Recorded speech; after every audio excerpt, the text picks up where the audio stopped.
Before today's ceremony ends, I'd like to take a moment to recognize those who would have been receiving awards this year for their long-term dedication to Merrick.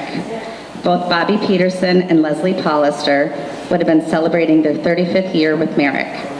They were so very loved by all who crossed paths with them and have been dearly missed since their passing this year.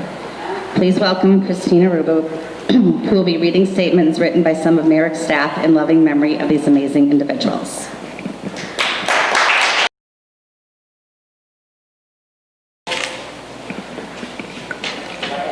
Okay, in loving memory of Bobby Petersen. Bobby was full of life and love for others. When his mommy and daddy, Ted and Kathleen, were alive, he talked of them often and loved going on home visits to see them. They gave him such great love and support and many wonderful memories that Bobby shared with us every day.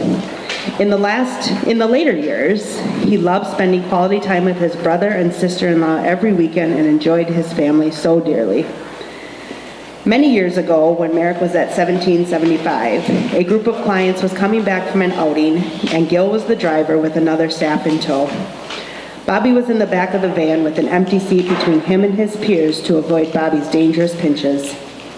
While in the back of the van alone, Bobby was opening and shutting the back van door, and staff was ignoring this behavior. However, the state trooper that was behind them was not ignoring the behavior. The van was pulled over and staff had to explain what was happening. The trooper made Gil sit next to Bobby the remainder of the way back to Merrick and endure his dangerous pinches, to which Gil likely deserved them anyways. In an effort to avoid getting a ticket from the trooper that was following behind them to ensure it didn't happen again. Bobby was always up to no good and always looking for the best opportunity to get in a good pinch and did so until the end. Many staff have battle wound stories that came from Bobby's love for them. Not only did he leave a mark in their hearts, but also on their bodies. He worked hard on various piece rate work throughout his years at Merrick, but when he was done working for the day, he was sure to let staff know, "I'll see you later, you son of a," you can fill in the rest. And that indicated that he wanted staff to leave him alone and he was done working. Bobby most definitely found his way into the hearts of many Merrick staff who miss him dearly. He had names for all of us. Dee Dee Hulk was the first Dee Dee, so she earned her name. The next Dee Dee that came along had to be called Teresa, because there could only be one Dee Dee in Bobby's mind.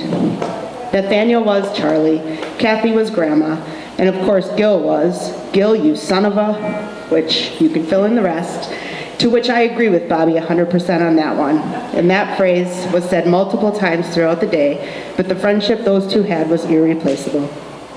Bobby loved school buses, and his biggest dream was to ride at the school bus while listening to Ring of Fire by Johnny Cash. Every time we see a bus roll by the doors or hear the song, we think of him fondly. Bobby was with Merrick for 35 years. He was our Bobby forever and always. Rest in peace, Bobby. We miss you dearly.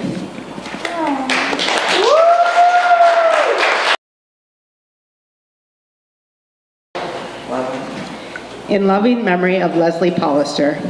You know that old saying, "I can't wait for you to meet this person." Well, Leslie fits that expression perfectly. Within the first hour, Leslie would sure let you know how she felt about you by cussing, yelling, or criticizing you. Her giggle and little side smirk after insulting you with her sailor's mouth was priceless and melted our hearts. After calling you a few censored names, she would ask staff to rub her smelly, soft, fuzzy puppy hair, followed by a tight hug. Leslie would greet staff in the morning with a "good morning," or a "leave me alone, you know.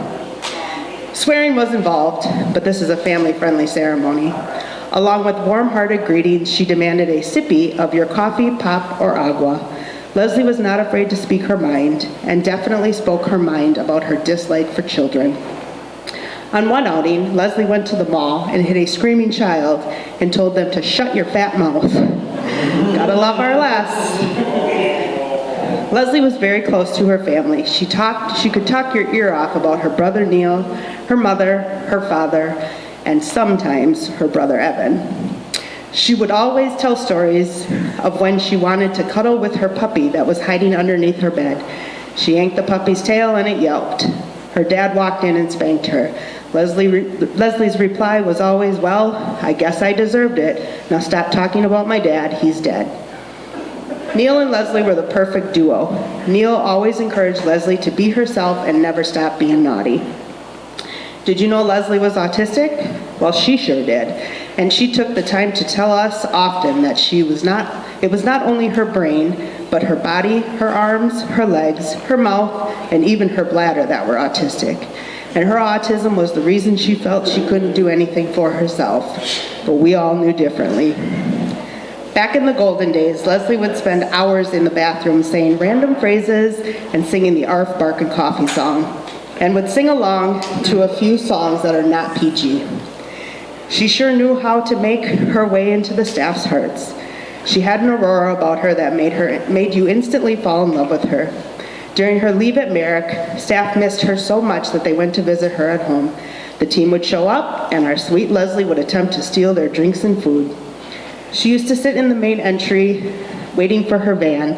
Once a staff came in the door and was remarking about how very cold it was outside. Leslie was quick to acknowledge them with a, "No doubt, Sherlock, you born yesterday?"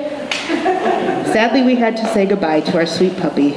Her foul mouth, sparkling personality, and love for donuts and Twinkies will always be in our memories. She was one of the true great loves of the Merrick staff. She shared 35 years with us. Rest easy, puppy dog. Love you, Arf Arf.